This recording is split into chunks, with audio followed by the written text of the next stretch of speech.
What's good, Internet? My name is Attack Slug, and welcome to my Monday Night Raw reactions for the week of July the 11th, 7/11, 2016. As always, let me know what you thought of Raw down in the comments below, and I will get into my long, rambling video series on just what the hell I thought of this week's episode of Raw.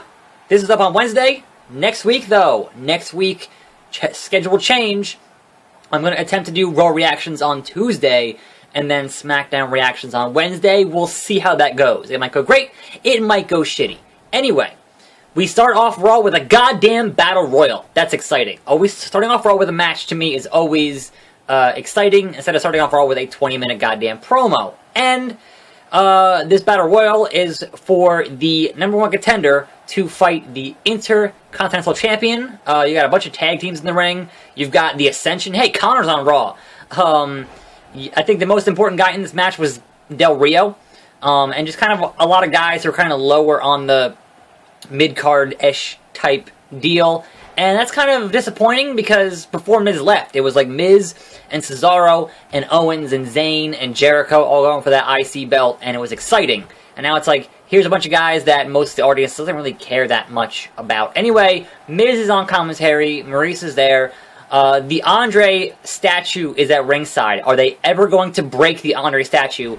You don't introduce a statue in wrestling and, like, not break it. That's kind of the deal? I don't know. I hate when they go to a commercial and a Battle Royal and there are guys that are just gone in between. That's always annoying. Bob Backlund's ringside. So yes, Darren Young in this match. Bob Backlund is at ringside, just going like this, and it's great. Love Bob Backlund. Notably here on commentary, The Miz totally mentioned John Morrison, which was real funny. JBL totally mistook Apollo Crews for Titus O'Neil. I'm like, that seemed a little bit racist, JBL. Like, I know your job is to be a commentator, but they're totally different guys. Titus wasn't even in this match. What are you doing? Del Rio still getting face pops, still getting that C. I don't understand why. He's just not that interesting. I don't know. But certainly, having a heel Del Rio is leagues better than having a face Del Rio. Anyway, Darren Young wins this Battle Royal by not doing anything. The last two guys were Baron Corbin and Apollo Crews, that both knocked out each other. And then Darren Young is like, wait, what? I won? The fuck? So yes, Darren Young is now the #1 contender for the IC belt, and will fight The Miz at Battleground, I believe. So that should be interesting. I really want Darren Young to lock on that cross-face chicken wing and lose his goddamn mind like Bob Backlund used to do. Please, if you give me one thing, give me that. Anyway, there was some backstage stuff with Shane and Steph. Obviously, Vince is going to be in the building tonight. And here's Seth Rollins, and he wants to do the Rollins Report on Roman Reigns. I'm honestly surprised at how often they're actually bringing up Roman Reigns, all things considered. I don't know if they're trying to make the fans feel bad for him. Like, I don't. Anyway, we get a little bit of a UFC recap here with Brock Lesnar going into beast mode. Some, not footage, but still pictures of him winning at UFC. And they're like, yeah, and here's what he thought about Randy Orton. And it was like, yeah, I'm fighting Randy Orton. Like, it was like the most fucking throwaway thing. It was really funny, but they had to put it up there. But Randy Orton will be on Chris Jericho's highlight reel at Battleground. Anyway, Ryder and Rusev backstage because Ryder wants a U.S. title shot, but then gets attacked by Sheamus. Apparently, he beat Sheamus on SmackDown. I don't watch SmackDown. That's going to change, clearly. And there's still Rusev and Sheamus. That was like a League of Nations thing. They're still kind of buddies. Like, what's going on there? They were the lads. Come back, Wade Barrett. Come back. Anyway, we get a match here. It is Zack Ryder versus Sheamus. Ryder has a new version of his theme song that I think is the same band who does Dolph Ziggler's theme song and, like, The Miz's theme song. I don't know. Anyway, Sheamus wins, obviously. Bro kick, I'm pretty sure it was. And then out comes Rusev, puts him in the accolade, and says he accepts the challenge for the U.S. title, which I'm pretty sure is going to be at Battleground.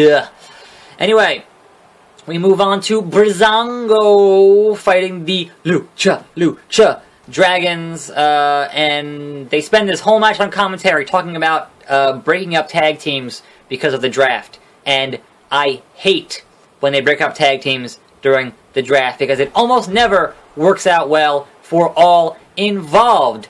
Brother Devon, Deacon Batista, like, that stuff never really works for me. And certainly when you have tag teams that are actually, doing good or are getting over, don't break them up. What are you doing? So personally, I would always prefer to say, if you're going to have a draft entire tag teams. Seriously. Otherwise, it's just stupid. Anyway, Sin Cara, I guess, rubbing off a little bit on Kalisto, who manages to botch a thing here, and that was unfortunate. And apparently, Sin Cara blocking Matthew of Botchamania on Twitter, which was really funny. Anyway, Breezango wins this match, shockingly enough. Match was alright. Anyway, Seth Rollins comes to the ring to debut the Rollins Report, which he basically had a big fake interview thing where he would ask a question and he would have a clip from Roman Reigns from different interviews. My favorite thing was the little subtitles under Reigns' name, where it's like the good guy, the bad guy, or not a good guy, not a bad guy, a suspended guy. That's pretty funny. And then back into Rollins in the ring. That was the Clash of the Titus. Didn't go for the pin. There he goes. Come on, Bo Dallas, do your fucking job. What the hell? There you go, Bo Dallas. Pull the fucking rep out. You just gotta believe. This brings out Ambrose to cut a promo on Rollins, and it was a pretty passionate promo. But only one thing to mention actually here is the fact where he had a line about how he's been here. There are guys who washed out and guys who did this and that, and there's the win. Make it a win. But Ambrose had a shot here about guys who left to go live out their fantasy in some other sport. And you wonder, was that a shot at Lesnar? And obviously, with Lesnar, it's not a fucking fantasy. He was UFC champion and whatever else. Or was it a subtle shot there at CM Punk, who that's his fantasies is to go fight UFC, and hasn't fought a match yet. Hasn't had a match yet. So, I don't know. But that was kind of the one notable line in that promo. Anyway, this all builds to the fact that we're going to have a title shot for the world title, Ambrose Rollins on Raw, next week. So, we move on to Sami Zayn sitting out on commentary, and Kevin Owens does not want any part of that, so he refuses to go to the ring until Sami Zayn leaves. And he claims it is an unsafe working environment, which is funny because it's wrestling, and that's the perfect heel thing to say, because it's wrestling. There's no safe part in any of this. But he does convince Steph to get rid of Sami Zayn. He's leaving as Owens is coming in. A little bit of a brawl here, and Vince shows up at some point. Like before they go to commercial.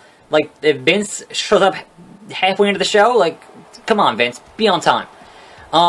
Anyway, match of the night: Owens versus Cesaro, easily. They have a fantastic match here, and Owens wins the match with this sick fucking on the shoulder into a neck breaker type deal. So yeah, that was good. Post-match, Sami Zayn attacks from out of the crowd onto Owens, and then Owens gets the big swing from Cesaro. Everyone goes home happy. Anyway, backstage, we got the club making very specific mentions of John Cena not being in the building tonight. And whenever they hammer home that a guy's not in the building, then there's usually about a 95% chance he totally is in the building. Swerve! And so we get to that later. Next up, we have the Social Outcasts coming to the ring because it is Heath Slater versus Titus O'Neil. We just had to see that here in the game. And thankfully, Byron Saxton, paying the fuck attention, mentions they used to be a tag team. They used to be Slater Gator. Bring back Slater Gator. They were hilarious. But Titus O'Neil getting the easy win here against Heath Slater, more or less. I did like when Titus had Heath in, doing that, where he is holding him up and doing, the knee drops.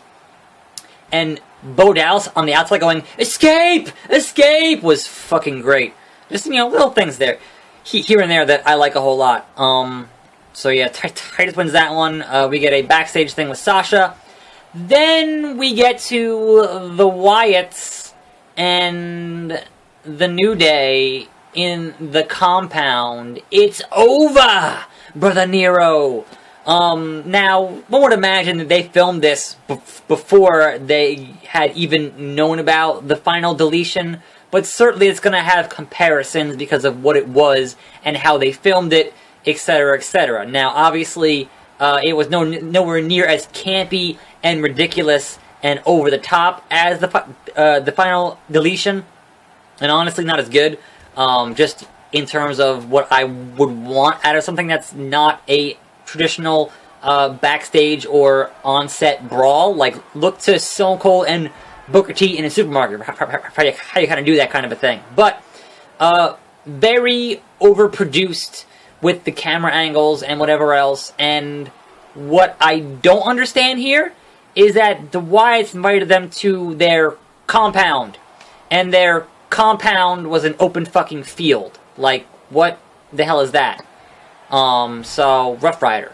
And so, there's a brawl here, and it's kind of hard to see what's going on in a lot of ways. And it was alright for what it was, but still, why did Xavier Woods, after giving them a stern warning last week, why would Xavier even show up? Why even show up? You know he's going to be a fucking beatdown. Anyway, it ends with them being surrounded by a bunch of cars, and they kind of run away. That's kind of the end of... It kind of didn't really have a good, solid resolution. So, I'm curious to see how that goes moving to next week. If they kind of just forget it ever happened, or what's going to go on. I know they just made that match for Battleground with the New Day versus the Wyatts. But it's a 6-man. So, once again, the New Day continue to be the tag team champions without actually defending the belt. Anyway, we move on to the Club versus Enzo and Cass. It is nice to see that AJ Styles is at a certain level now, where the crowd will chant, "Let's go AJ." No, AJ Styles, AJ sucks. That's like the John Cena. That's the John Cena treatment. That is the highest thing you could possibly ascertain to be in this business. And so Enzo and Cass win by DQ, because obviously AJ gets involved. The Club is about to beat down Enzo. And guess who's totally in the building? It's John Cena. And John Cena getting an amazing face pop here, because I think what most fans have realized in all the other times that John Cena has been like the buddy of, say, Crime Time or the Usos or whoever, and then whenever they're in trouble, he's nowhere to be found.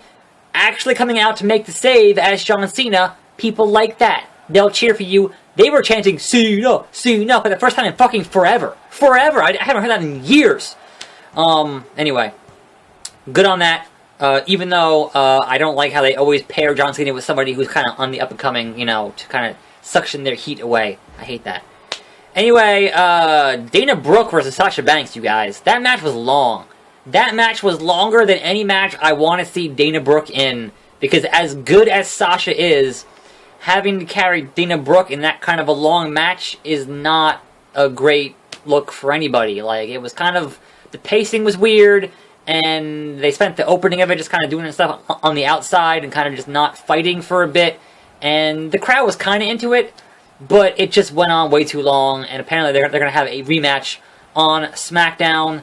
Sasha won, by the way. They're going to have a SmackDown rematch, and man, after next week, that shit'll be done with. No more, oh, didn't get it done on Raw, or we're going to do it again on SmackDown, and vice versa. No more distinct fucking rosters. That's going to be exciting. Anyway, yes, so, our main event, grapefruits. Our main event, out comes Shane, out comes Steph, out comes Vincent Kennedy McMahon, who says the same thing that I said right after Mania. Why is Shane here? He lost. He lost to Taker Mania. He shouldn't even be here. Anyway, we're going to name the commissioner of SmackDown. Drum roll, please. Hey, it's Shane. And then the flagship show commissioner is Steph. None of this is terribly surprising. However, they both have to name general managers next week on Raw. There was a leak that the SmackDown one might be Dana Bryan. We'll see. And yeah, Raw's still 3 hours, so I'm not sure how SmackDown is supposed to compete with that.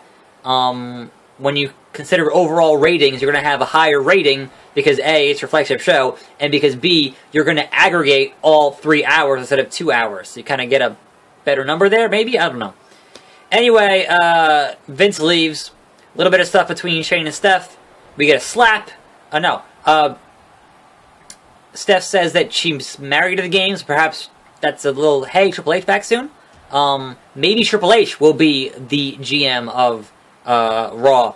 And then she slaps Shane, and then she fucking almost trips going to leave down the steps because she's wearing high heels. And that's the end of Raw. Kind of a lackluster end of Raw. Like, nothing really unexpected. But certainly overall, this Raw this week was worlds better than spinning their fucking wheels last week where nothing happened on the 4th of July. So I will at least give them that. Things did happen here. Some progress was made. Sheamus is going to win. I'm a tax slug. There's a 3 count. Let me know what you thought of Raw this week. And I'll be back next week on Tuesday at 5 p.m. for this video. And obviously, more videos every day. But until then, and until next time, I will see you next time. Right here on this channel, fella!